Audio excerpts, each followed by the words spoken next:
যেসব ইনভেস্টাররা লং টার্মে রিস্ক কম নিয়ে একটা সুন্দর রিটার্ন জেনারেট করতে চায়, আপনি কিছুটা রিয়েল এস্টেটে রাখবেন, কিছুটা এফডি অ্যাকাউন্টে রাখবেন, কিছুটা গোল্ডে রাখবেন, আর কিছুটা ইকুইটিতে রাখবেন। খুব সুন্দরভাবে পোর্টফোলিও ডাইভার্সিফাই করে রাখতে চান।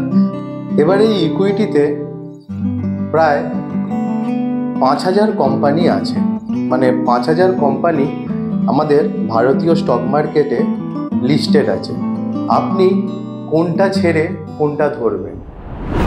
হ্যালো বন্ধুরা, আমি রাজর্ষি, আর আপনারা দেখছেন আমার ব্র্যান্ড নিউ চ্যানেল ইনভেস্ট ইশারা।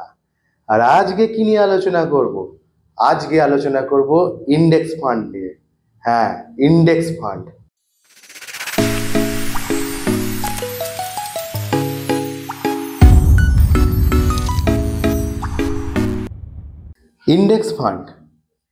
ইন্ডেক্স ফান্ড হলো যেসব ইনভেস্টাররা লং টার্মে রিস্ক কম নিয়ে একটা সুন্দর রিটার্ন জেনারেট করতে চায়, তাদের জন্য হলো ইন্ডেক্স ফান্ড। পোর্টফোলিওটাকে ডাইভার্সিফাই করে দেয় এই ইন্ডেক্স ফান্ড।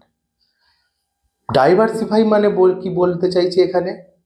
ধরুন আপনি একজন ইনভেস্টার, আপনি কোথায় কোথায় ইনভেস্ট করবেন? আপনি কিছুটা রিয়েল এস্টেটে রাখবেন, কিছুটা এফডি অ্যাকাউন্টে রাখবেন, কিছুটা গোল্ডে রাখবেন, আর কিছুটা ইকুইটিতে রাখবেন। আর হ্যাঁ, আর ইকুইটিতে যদি আপনারা রাখতে চান, আপনাদের ক্যাপিটাল যেটা, আপনাদের মূলধন যেটা ইকুইটিতেই রাখতে চান, খুব সুন্দরভাবে পোর্টফোলিও ডাইভার্সিফাই করে রাখতে চান, তার জন্য বেস্ট ফান্ড হলো ইন্ডেক্স ফান্ড। বোঝা গেল? এবার এই ইকুইটিতে প্রায় 5,000 কোম্পানি আছে, মানে 5,000 কোম্পানি আমাদের ভারতীয় স্টক মার্কেটে লিস্টেড আছে। আপনি কোনটা ছেড়ে কোনটা ধরবেন? আপনার পক্ষে এটা একটু সময় সাপেক্ষ হয়ে যাবে। তাই জন্য এইসব কোম্পানিগুলোকে সেক্টর ওয়াইজ ভাগ করে দেওয়া হয়েছে। যেমন যেসবগুলো হচ্ছে আইটি কোম্পানি, টিসিএস আছে, ইনফোসিস আছে, তারা IT sector. Oil and gas company যেগুলো আছে, রিলায়েন্স আছে, বিপিসিএল আছে, আইওসি আছে, এগুলো অয়েল অ্যান্ড গ্যাস কোম্পানি। এবার হচ্ছে আপনার রিয়েল এস্টেটে কি আছে? ডিএলএফ আছে, এলএনটি আছে, এগুলো রিয়েল এস্টেট কোম্পানি। এইভাবে সেক্টর ওয়াইজ ভাগ করে দেওয়া হয়েছে। এই সেক্টরগুলোকেই বলা হচ্ছে ইন্ডেক্স। আরও সহজ করে ব্যাপারটা বুঝুন। এই সেক্টরগুলো থেকে এক একটা কি দুটো কি তিনটে কোম্পানি চলে যাচ্ছে নিফটি 50 ইন্ডেক্সে। নিফটি 50টা কি? নিফটি 50টা হলো ভারতবর্ষের টপ 50 কোম্পানি। ভারতবর্ষের টপ 50 কোম্পানিকে নিয়ে হচ্ছে এই নিফটি 50। আর এই নিফটি 50তে প্রত্যেকটা সেক্টরের স্টক আছে। এই নিফটি 50ও এক ধরনের একটা ইন্ডেক্স। বোঝা গেল? এবার আপনি যদি চলে যেতে চান আইটিতে, আপনি যদি চান আইটি সেক্টরে আপনি ইনভেস্ট করবেন, তাহলে আইটি ইন্ডেক্স ধরবেন। যদি চান ব্যাংকিং সেক্টরে আপনি ইনভেস্ট করতে চান, তাহলে ব্যাংকিং ইন্ডেক্সে ধরবেন। যদি চান আপনি ফাইন্যান্স সেক্টরে যেতে চান, তাহলে ফাইন্যান্স ইন্ডেক্স ধরবেন, রিয়ালিটি ইন্ডেক্স ধরবেন। এভাবে প্রচুর ইন্ডেক্স আছে। আপনি গুগলে সার্চ করে দেখবেন, প্রচুর ইন্ডেক্স পাওয়া যায়। কিন্তু তাদের থেকে আমি প্রেফার করব টপ ইন্ডেক্স, আমার মতে নিফটি 50। কারণ সেই সব সেক্টরগুলো টপ কোম্পানি তো নিফটি 50তেই আছে, তাই না? তাহলে আমি যদি ভালোভাবে আমার পোর্টফোলিওটা ডাইভার্সিফাই করতে চাই ইন্ডেক্স ফান্ডে, আমার সময় কম কিন্তু আমি চাই ভালো ডাইভার্সিফাই হোক আমার পোর্টফোলিও, তাহলে আমি নিফটি 50তেই ইনভেস্ট করব। এইবার হচ্ছে নিফটি 50তে কিভাবে ইনভেস্ট হবে। দেখুন, আগের পার্টে আমি বলেছিলাম অ্যাক্টিভ মিউচুয়াল ফান্ডের কথা, যেখানে একটা ফান্ড ম্যানেজাররা থাকবে, তাদের টিম থাকবে, তারা স্টক পিক করবে, ভালো ভালো স্টক তাদের খোঁজ রাখবে, সেসব স্টক তারা পিক করবে, আবার সেই স্টক থেকে বেরিয়ে আবার অন্য একটা স্টকে পিক করবে। এইভাবে তারা অ্যাক্টিভলি কাজ করে, তাই জন্য তাদের এক্সপেন্স রেশিওটাও বেশি। কিন্তু ইন্ডেক্স ফান্ডে সেটা প্যাসিভলি হবে, মানে এখানে যতটা নিফটি ফিফটিতে ধরুন রিলায়েন্স আছে, নিফটি ফিফটিতে রিলায়েন্সের ভ্যালুয়েশন ধরুন 10%, তাহলে আপনি নিফটি ফিফটিতে যে ইনভেস্ট করছেন সেখানে আপনার 10% টাকাই রিলায়েন্সে যাবে, পুরোটা যাবে না। আবার যদি কোনো কারণে রিলায়েন্সকে নিফটি ফিফটি থেকে বাদ দিয়ে দেয়া হয়, তাহলে সেই 10% স্টেক যেটা রিলায়েন্সকে দেয়া হয়েছিল, যেটা ইনভেস্টেড রিলায়েন্সে ছিল, সেটা বিক্রি করে দেবে। আবার রিলায়েন্সের বদলে যেই স্টকটা 10% হোল্ড করবে তাকে আবার দিয়ে দেয়া হবে। মানে এখানে যেরকম ভাবে ডাইভার্সিফাই আছে স্টকগুলো নিফটি ফিফটিতে তাদের ভ্যালুয়েশন অনুযায়ী, সেইভাবে ব্লাইন্ডলি ইনভেস্ট হবে। এখানে ফান্ড ম্যানেজারের কোনো ব্যাপার নেই। বোঝা গেল? আর একটা হলো কোম্পানিগুলোর পারফরমেন্স অনুযায়ী তাদের সেই ইন্ডেক্সে রাখা হবে কি হবে না সেই বিচার করা হয়। যদি কোম্পানির পারফরমেন্স ভালো হয় তাহলে তারা এই নিফটি ফিফটি ইন্ডেক্সে রয়ে যাবে। খারাপ পারফরমেন্স হলে সেই সব কোম্পানিকে নিফটি ফিফটি লিস্ট থেকে বাদ দিয়ে দেওয়া হবে, আবার নতুন কোম্পানি, ভালো কোম্পানি সেইখানে চলে আসবে। তাহলে আপনার ফান্ডটা সেফ রইল, আপনার ফান্ডটা ডাইভার্সিফাইয়ের সাথেও যে কোম্পানি পারফরমেন্স করছে সেই সব কোম্পানিতেই রইল।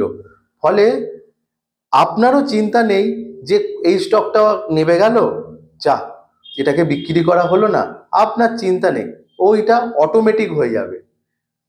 বোঝা গেল?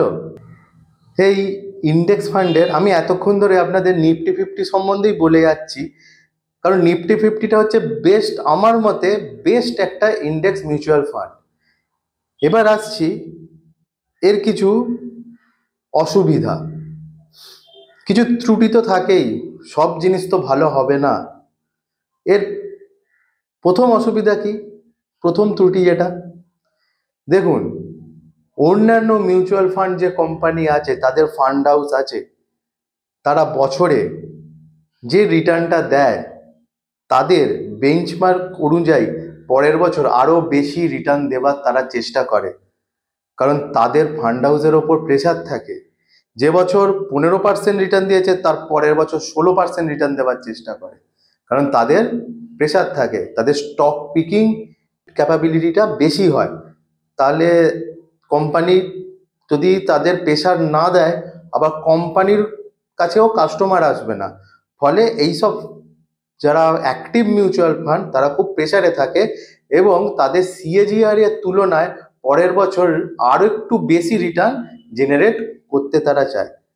কিন্তু ইন্ডেক্স মিউচুয়াল ফান্ড এটা তো প্যাসিভ, মার্কেট যেরমভাবে গ্রো করবে, কোম্পানি যেরকম পারফরমেন্স করবে, যেরকম কোম্পানির ভ্যালুয়েশন যেরকম ইন্ডেক্সে থাকবে সেইভাবেই সেটা গ্রো করবে, বেশিও হবে না কমও হবে না।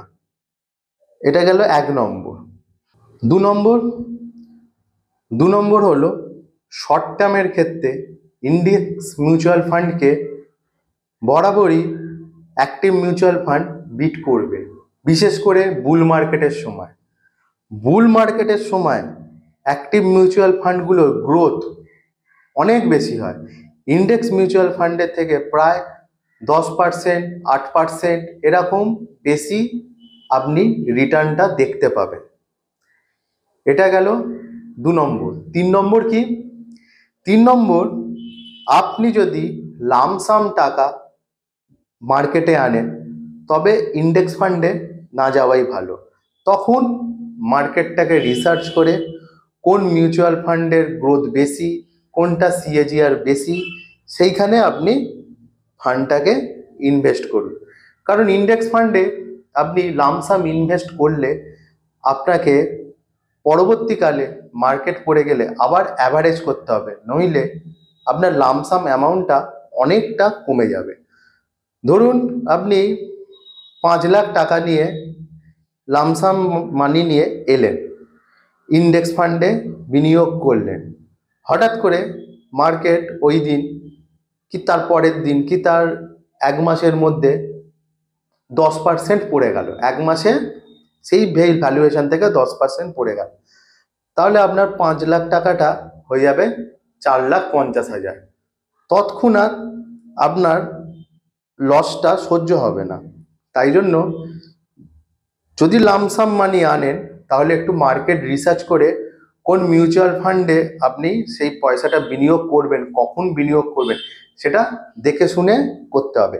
ব্লাইন্ডলি লামসাম মানি নিয়ে ইন্ডেক্স ফান্ডে আপনি ইনভেস্ট করবেন না। এবার আসছি সব থেকে বড় যেটা, 10 বছর যদি ভিউ নিয়ে আপনি এসআইপি করতে আসেন এই ইন্ডেক্স ফান্ডে, 10 বছরের ভিউ রাখবেন কি 15 বছর, 10 বছর ছেড়ে দিন, 15 বছরের ভিউ নিয়ে আপনি যদি এই ইন্ডেক্স ফান্ড মিউচুয়াল ফান্ডে বিনিয়োগ করতে আসেন, তাহলে আপনার টাকা ডাইভার্সিফাইয়ের সাথে খুব সুন্দরভাবে গ্রো হবে আর আপনি চিন্তামুক্ত থাকবেন। এই ছিল আমার ইন্ডেক্স ফান্ড নিয়ে টোটাল নলেজ। ভিডিওটা আপনাদের কেমন লাগলো? যদি ভালো লাগে অবশ্যই লাইক করুন, যদি ইনফরমেটিভ লাগে বন্ধুদের সাথে শেয়ার করুন, আর চ্যানেলটা প্লিজ সাবস্ক্রাইব করুন। ধন্যবাদ।